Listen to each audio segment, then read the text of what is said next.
Hello again, and welcome to another episode of Real Talk with RJ. If this is your first time listening, please don't forget to like and subscribe and follow so you know exactly when we release brand new episodes. Also, don't forget to share with everybody that you know to get this message of truth spread throughout the world. Today, we're going to be talking about looking in your mate's phone. Is this good or is this bad? Is it right or is it wrong? There's a lot of people out there that would think that looking in your mate's phone is innocent. It's not a bad idea. It's not wrong at all. You know, when we become in a relationship, when we start a relationship, there is no more I, there's a we. And it's totally okay for me to look in there because there's no privacy in a relationship. Well, those ways of thinking are actually very toxic. Yes, there is no more I in the relationship. Oh, hold on. I misspoke. Let me restate that. There actually still is an I. I plus you equals we. Not I versus you. I plus you. I know that's not the proper English way of saying it, but you get what I'm trying to say. The proper English way would be you plus I. But the fact is that both of you make up the we. But so many people get lost in the relationship. They actually lose their own identity in the relationship. They become the relationship. That's not good. You shouldn't lose yourself in a relationship. Even if you're happily married, you should not lose yourself because that person fell in love with you and you fell in love with that person. So by default, who you are is important. It's what got you to where you are. Now, if being a lie is what got you to where you are, then guess what? It's going to come out. At some point, it's going to come out, and then it's just going to lead to your heartbreak. If you're the one that lied, you're going to get your heart broken more than you realize. Even if you're conning somebody, you're going to end up doing time. Something's going to happen where you're going to get hurt far more than the person you hurt. That's just kind of how karma works. But it's so important to not lose your own identity in the relationship. So there still is an I in your relationship.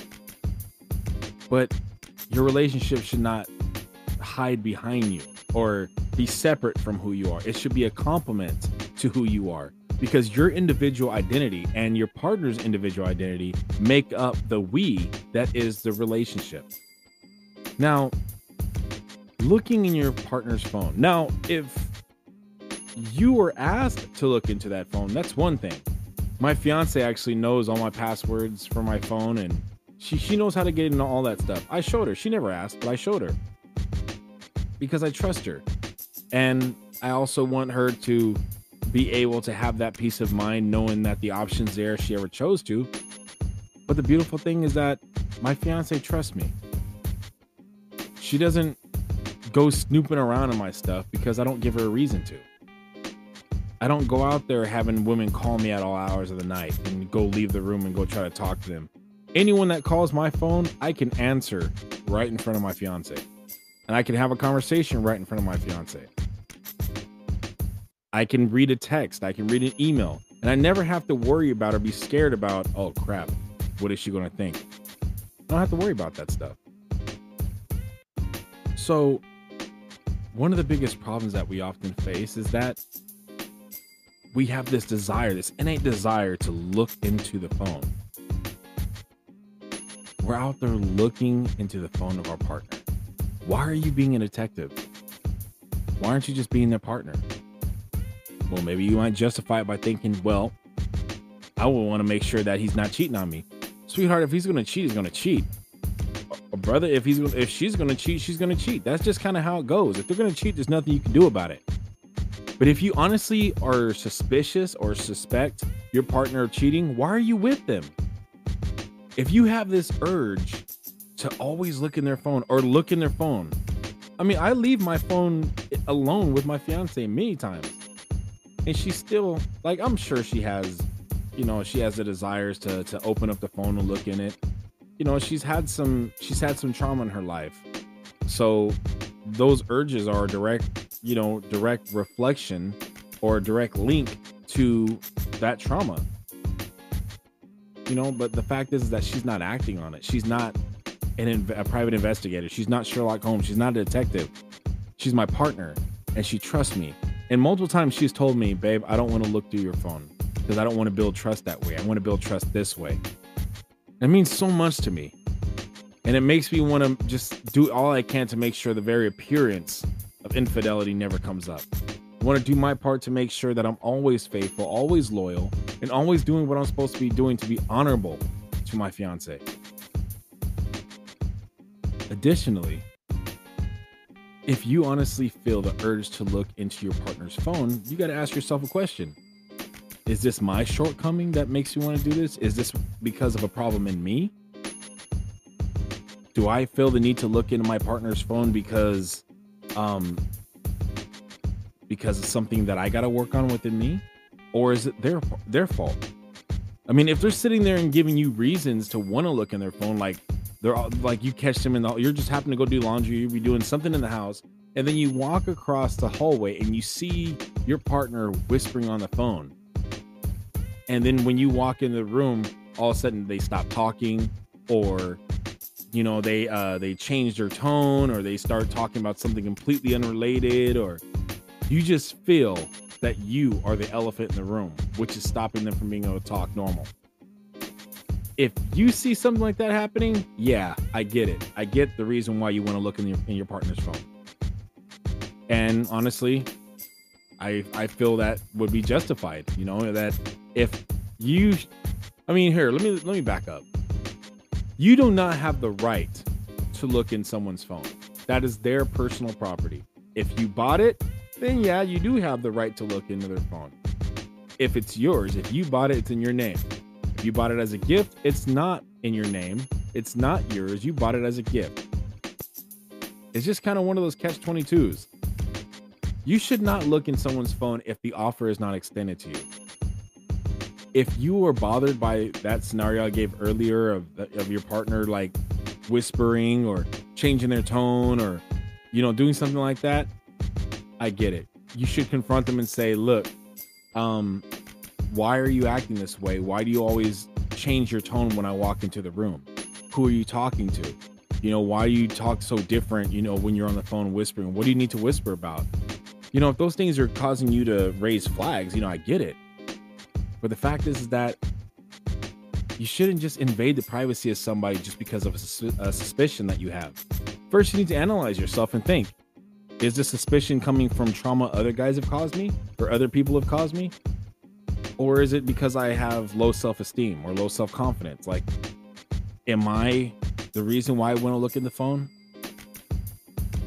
You shouldn't build trust off of proving yourself right. Like, you shouldn't have to look in your partner's phone and see that they're not talking to somebody else just to trust them. If you don't trust your partner, you shouldn't be with them. You should not waste your time because it does nothing to both of you guys in the better. Like, it actually does more damage. It hurts you. You're going to age a lot faster stressing out thinking he's cheating on me. Every time he goes out, he's cheating on me. Why do that to yourself? Why not free yourself from somebody who doesn't deserve you? But remember, you need to be assured that you're not being paranoid by actually looking at yourself. Is this something that you normally do?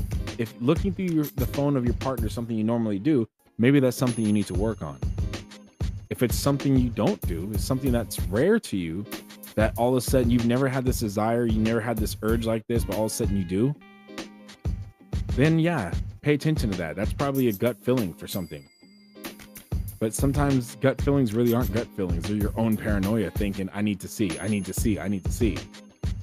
I'm telling you, when it comes down to cheating, guys can be very prideful and to think that when they are cheating on their partner's not going to be smart enough to figure out that they changed the name of the girl they're talking to a guy's name. They think that the girl's not going to figure that out. But at some point, they're going to be dumb enough to leave their phone open and their partner is going to see a very sensual message from Robert, who just so happens to be a very beautiful brunette woman, sending a very provocative picture. Like, wow, did Robert have a sex change, or like, what's going on? Why all of a sudden is Robert sending you pictures of these women, and then all of a sudden the next text message comes up and it's like, I wish you were in my bed right now, or something like that. Like, dude, you got something you want to tell me? Because Robert's talking you crazy.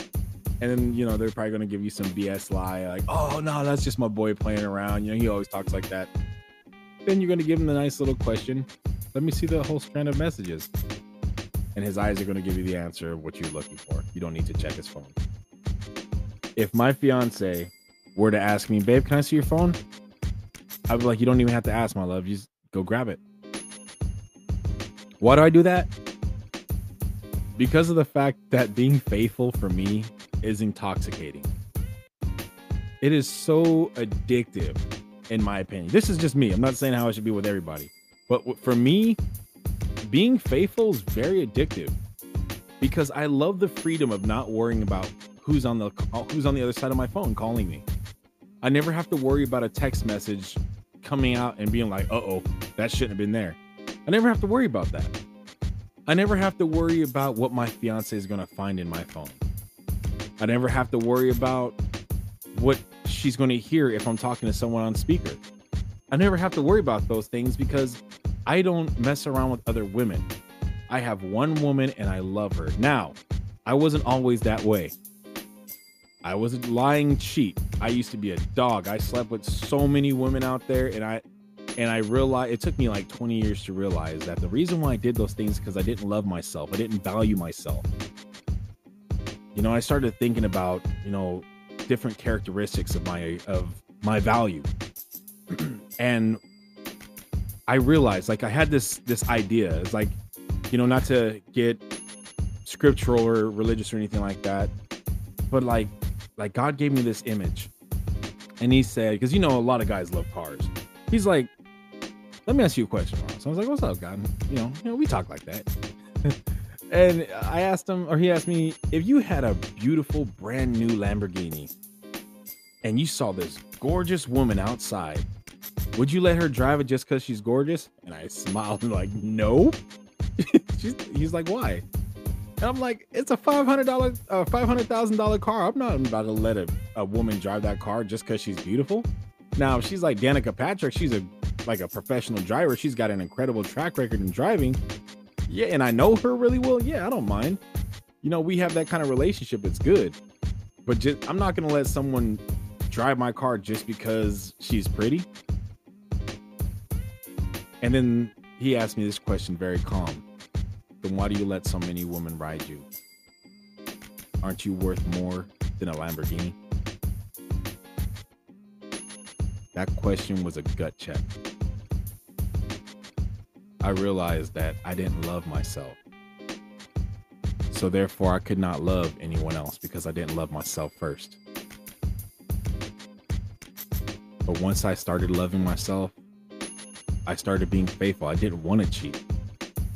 When I was in a toxic relationship with a woman who I was really good to them, I was honorable to them, and they cheated on me or, mistreated me or took me for granted, I didn't invest time begging them to treat me right because I deserve to be treated right. I knew my worth. That's one of the critical, important parts of loving yourself is if you don't love yourself, you will settle. And you're not going to settle up. You always settle down. That's what settling is. It's accepting something that's beneath you because either you don't want to fight for something better or you think that's the best you'll get. I ended a number of relationships with women who did not deserve me. And I know it sounds arrogant, but it's not meant to sound arrogant. It's not meant to sound conceited. It's meant to sound realistic. I'm giving all of myself to these people. I'm being honorable to them. I'm being open with them. I'm being trusting with them. And they're not putting in the relationship as well. They're not contributing and investing into the relationship. Everything's on their terms. Nothing's ever on our terms. It's their way or the highway. I'm not doing that. I don't believe in the lie that happy wife, happy life, or your wife is always right. I don't believe in that. What right does the woman have to always be happy and right, and the man is just this miserable slave? No woman in her right mind would want to feel like a miserable slave.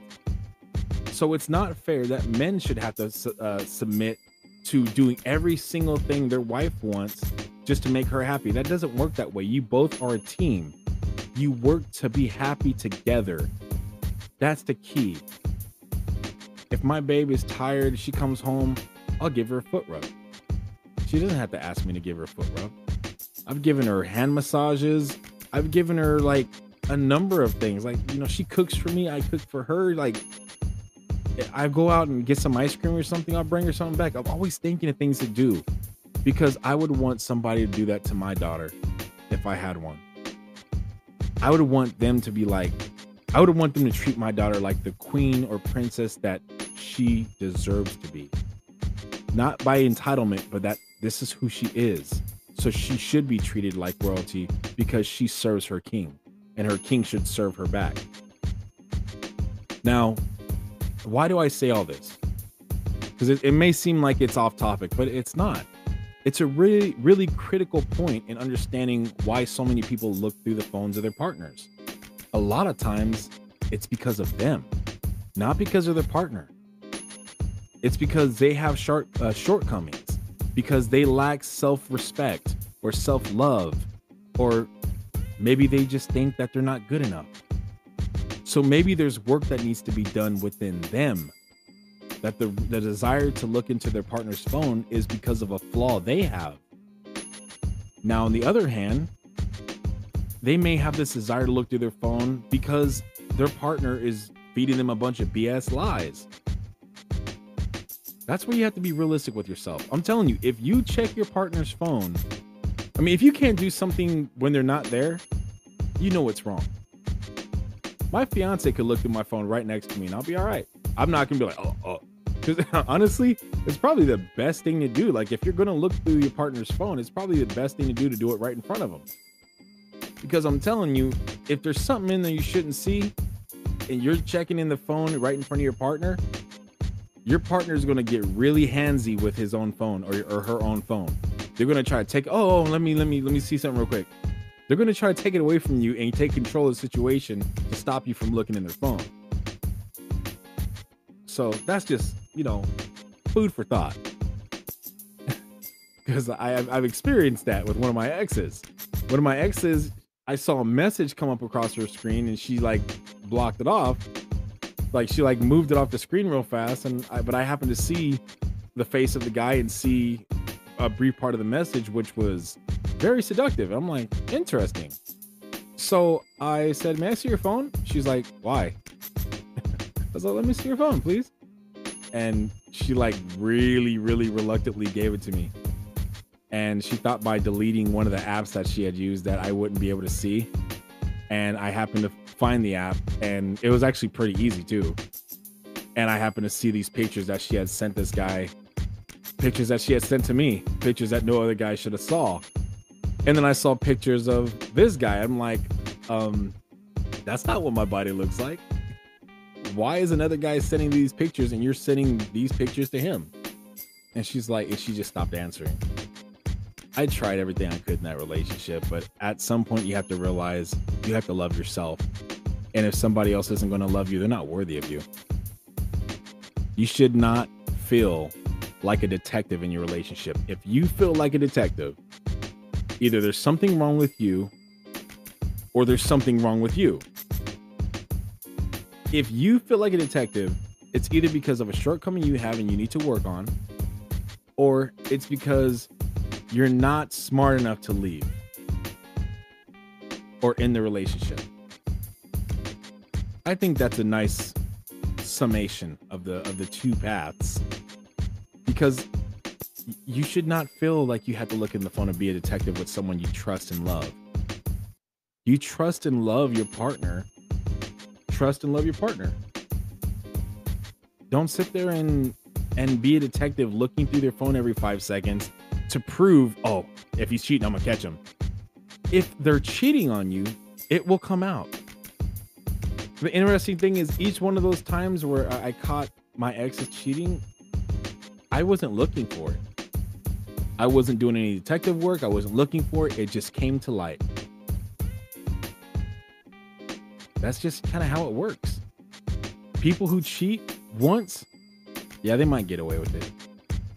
But the intoxication of cheating is one of those things that just, it keeps coming because you don't satisfy love. Love is something you can't satisfy. It's something that just fills you. Lust is something that can't be satisfied, and people cheat because of lust. More often than not, it's a lustful reason why people cheat. So when they're cheating, you can't satisfy with sex. Sex doesn't satisfy you like deep intimacy satisfies you. For anybody who's ever had a relationship and made love and achieved full intimacy with their partner, they know the difference between a climax as a result of full and deep intimacy and just getting a quickie or just getting some really good sex. There's a big difference in the climax. I did not know that existed until I had met the right person and I had deep connected intimacy. And I was like, whoa, what the heck is this? This has never happened before. But I'm telling you, when you experience that, you don't want to cheat because you don't want to lose that. And again, intimacy, I know I haven't said that in this episode, but intimacy is not limited to physical sex.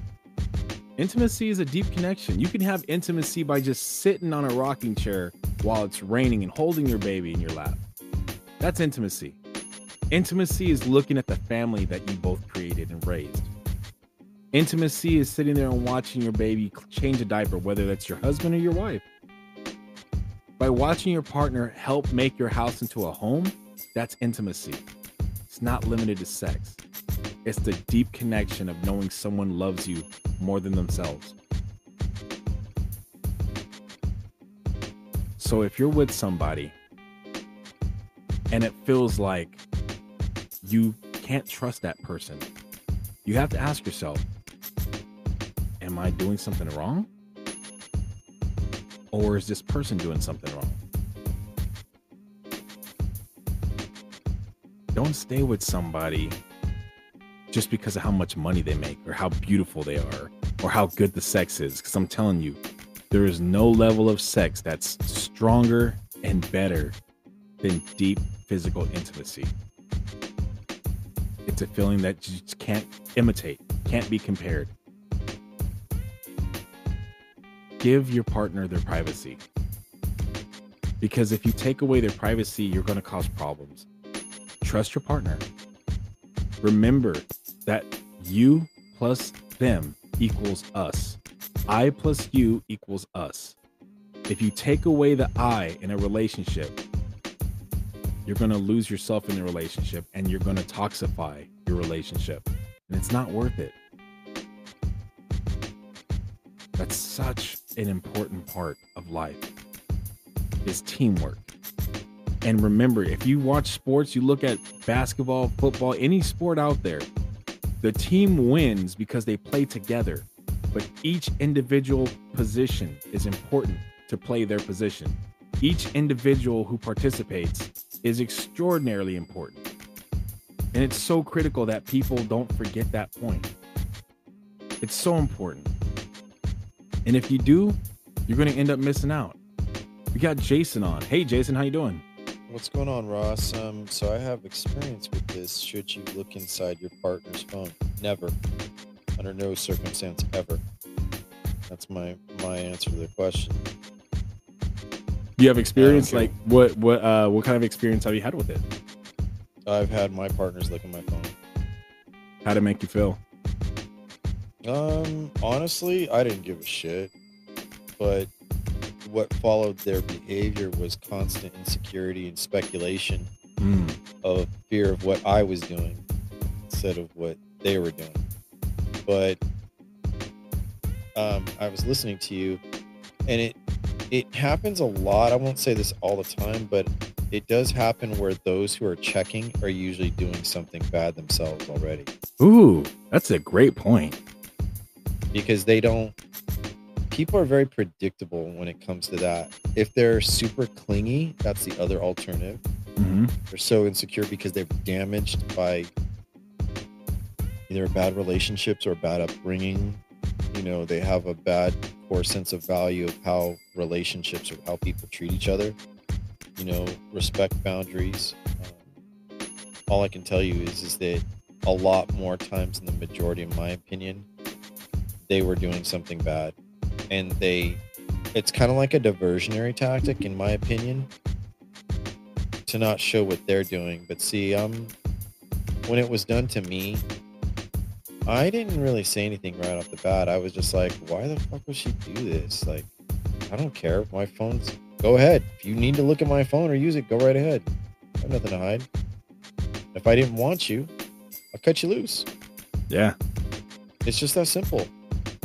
But now generations, the younger generations, I'm 49, they hold on to these bad moral codes of like accountability. Ooh. Instead of knowing who you really are with whom you were with. Mm-hmm. Because like for guys, I'll tell you right out, learn your fucking manners first. Learn your manners and uphold your manners and your character before you expect them. Because the standard will always be double, and it will not be lenient towards your half. So you have to hold a resonance, a character that is not easily penetrated. So I would tell guys, mind your manners, and if you're not constantly having a shifting eye, don't be in a relationship if you like to look at other women. It's just that simple. Yeah. Stop. If you feel insecure with her, just say, hey, look, you know what? I'm not vibing with this too well, and it sucks. You're checking my phone. What are you doing? Tell me what's really going on. Do you need to see a therapist? What? If you can't tell them straight out, you're doing yourself a disservice, and the fallout, and we've heard stories like women have bashed guys' windows in under a false accusation. Mm-hmm. It's even shown in movies. What was it? Barbershop? Remember that scene where the girl took a baseball bat to a guy's car, and it wasn't even his car? Yep, I remember that scene. Like, you know this is your car? Oh, well, I'll be dead. No, that's my car. Yep. Or everybody just stood out there and goes like, dang, that sucks. No one tried to stop it though, too. But to get back to the topic, if you feel so insecure, and trust me, I have got to the point where I wanted to look. I was like, man, if I do that, I'm just as bad as them. Mm-hmm. And what ends up happening was they'd break up, they'd find someone else, or I'd just be like, I don't want to call you anymore. I remember I told the girl, I just don't want to talk to you. Sometimes that's what they need. Sometimes it's just a blunt, like, and then separation. And what happened was they were trying to kiss me. I said, well, no, don't call me no more. I just don't want to be with you. Why not? I just don't want to be with you. That's all you need to know. Because I didn't want to give them the explanation of telling them what I knew.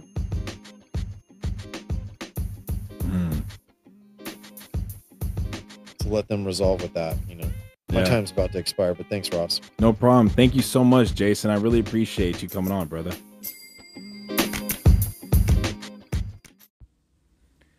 If you haven't heard about Anchor by Spotify, it's the easiest way to make a podcast with everything you need all in one place. Let me explain. Anchor has tools that allow you to record and edit your podcast right from your phone or computer. When hosting on Anchor, you can distribute your podcast on listening platforms like Spotify, Apple Podcast, Google Podcast, Amazon, and so many more places. It's everything you need to make a podcast all in one place. And best of all, it's totally free. Download the Anchor app or go to anchor.fm to get started.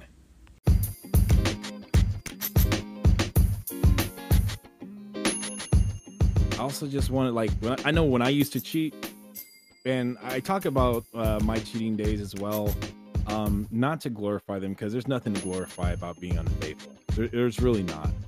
But I talk about it because of the wisdom I gained from learning the hard way. Taking the hard path is what I did.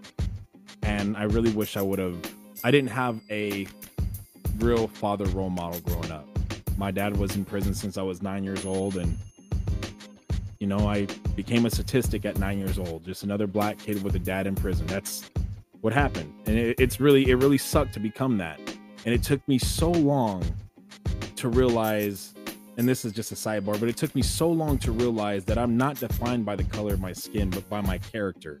And people will often see my skin color before they see my character. So it is up to me to show my character so that my character outshines my skin color. So I went to that point to talk about, I learned the hard way. I didn't have a man to teach me how to be a man, that being a man is not about sleeping with as many women as you can. Being a man is about being faithful, being honorable, knowing yourself, being honest with yourself, meeting a good woman and being honorable to her. And Jason brings up a great point too when he said that, you know, he found out that a lot of the women who are doing that or people who are doing that were actually guilty of it themselves. I know I was when I was out there cheating. I wasn't looking through girls' phones, but I was picking fights. I was accusing them of being unfaithful, but it was me. It's just a tactic. It's like a magician. A magician does something with one hand to get you looking over there when the real trick is happening with their other hand. So people who are cheating are going out there because you can't escape your conscience. No matter who you are, you cannot outrun your conscience. Your conscience is like a very well-trained athlete. It doesn't get tired. It's not going to stop running after you. It's going to keep chasing you down until you face it, and then you gotta battle with it. Either you let it win or it's going to win. So what these people do to silence and pacify their conscience is add a lot of justification in there. They're looking for that message that they can use against you to justify their cheating way. Well, you're never home for me. You're always working. You're always working. You never come home. So yeah, I went out and I cheated on you because you're never home with me. You're always out working. And then logic comes in. You're like, wait a minute. I'm always working because you demand a very expensive lifestyle. You want a brand new car. You didn't want a used car. You wanted a brand new Mercedes-Benz. That costs almost $1,000 a month just to own that car. For the insurance, for the car note, for all the repairs, maintenance, everything on that thing, it cost me almost $1,000. So I had to take a second job because you refused to work. You want all these other cars and you want all this other luxury stuff. Yeah, I can't be here for you and also work. I can only be in one place at a time. So if you're willing to cut how much money you're spending, then yeah, I could be home with you a lot more. That is very often the case. The other part of the case is that there's often guys that just love working. They love their job. They love chasing money more than the girl. But that doesn't justify cheating. If you're lonely, if you're not being attended to, if your partner is ignoring you, then you have to ask yourself a question. Is there something else I can do to fix this relationship? Or is this it? And if this is it time to leave? Because either you're going to accept that lifestyle and being ignored and just, being a puppet that goes out whenever they feel like going out, or you can be a respected equal partner. But this, Jason also talked about the generation that's growing up right now. I felt, I agree with them. Like, I was just like, you know what? The generation that's growing out right now is so freaking entitled. It's not funny. When I was growing up, I learned to shake a hand. How many people know how to actually shake hands these days? How many of you have shaken hands with somebody and gotten a dead fish? And for those who know how to shake hands, they know what that phrase means. It's when somebody just puts a limp hand in your hand as you try to shake their hand. Or when I was taught to shake hands, I was taught you shake hands firm, whether you're male or female. You shake hands firm and you look the person in the eyes. If it's a woman, you give a firm handshake, but not as firm as you would do a man. You acknowledge her presence by looking her in the eye. You give her a more of a gentle handshake, but nonetheless, it's firm to acknowledge that person, to give them that respect. These days, people put their hand in your hand as if they're doing you a favor and don't even look at you. It's like, oh yeah, there you are here.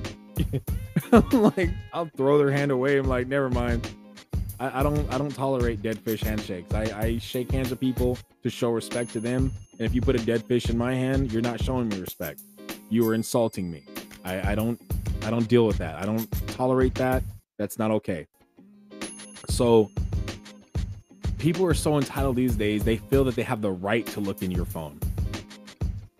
And I'm not talking about people who have been married for years. I'm talking about people who have been dating for a couple of days, a couple of weeks. They feel like because you start officially dating them, they have the right to look in your phone. That's, you don't have the right to look into your partner's phone. That's their privacy, their phone.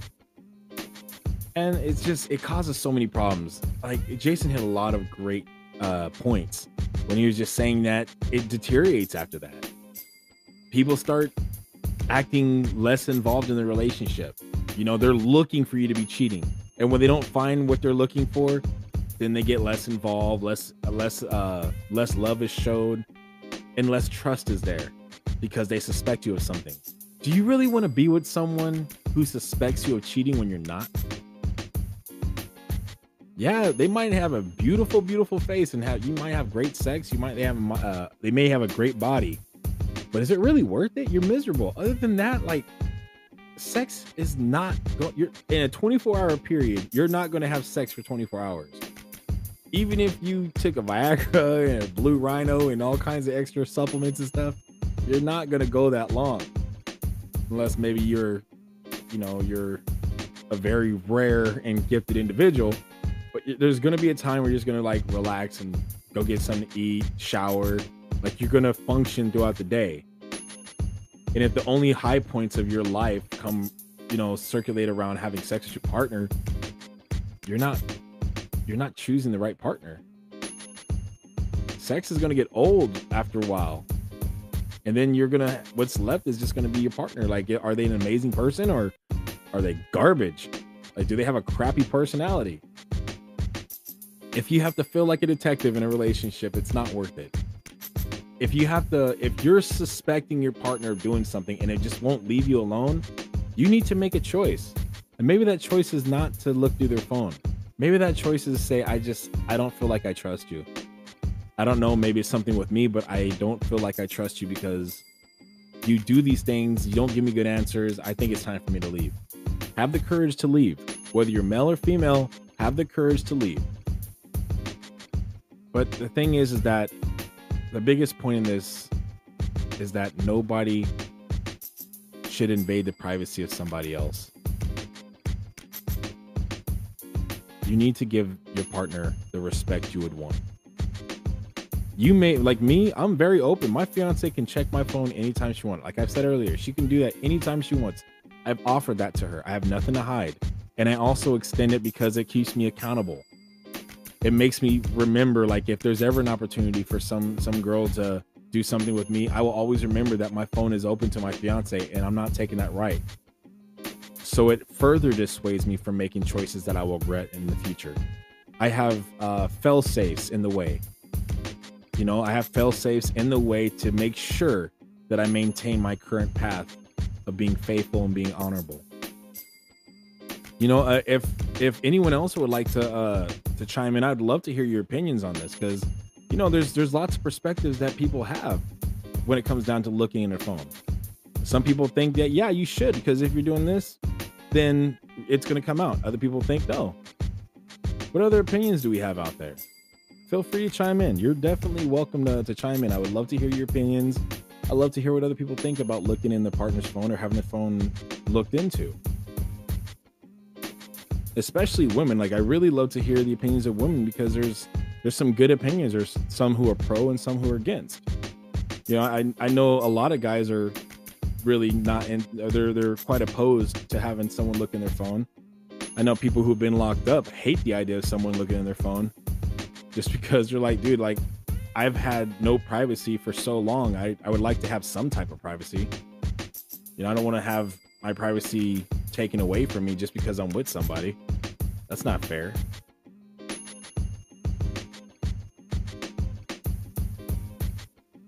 And people lose themselves in relationships just because they're happy.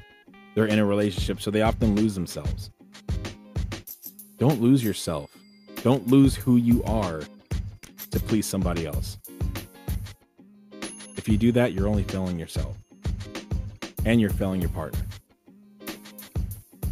You are an equal partner, and you should be at peace when you enter your home. When you are with your partner, you should feel like you're at peace. If you don't, chances are you're doing something wrong. Either you're at fault or you're not making the right choices. And sometimes those choices are, should I stay with them or leave them? Both men and women are guilty of invading each other's privacy. But I'm telling you, if somebody's cheating on you, at some point, it's going to come out. You don't have to look for it. It's going to come out. When you're doing the laundry, you're going to find a number that shouldn't have been there, or a message is going to pop up. Something's going to happen. It's going to happen. So I really encourage everybody to respect your partner's privacy. Don't go around looking for something. It's going to come out if it's there. Trust your partner. And if you don't, maybe it's time to end the relationship. And that's okay. Just because two people love each other doesn't mean they're right for each other. That's a critical truth people need to remember. So as I end this episode, I just want to thank everybody for the time that they took to spend time with me.